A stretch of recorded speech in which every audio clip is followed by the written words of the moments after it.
ولا تحسبن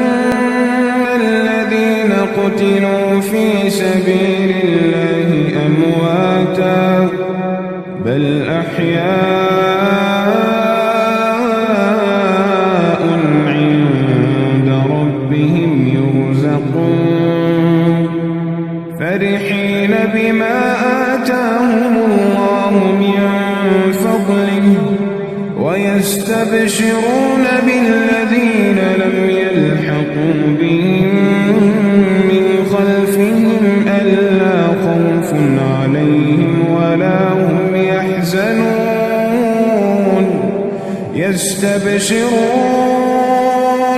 يستبشرون بنعمة من الله وفضل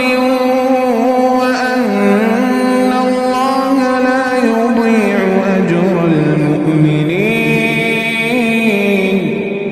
الذين استجابوا لله والرسول من بعد ما أصابهم القرح للذين أحسنوا منهم واتقوا أجر عظيم الذين قال لهم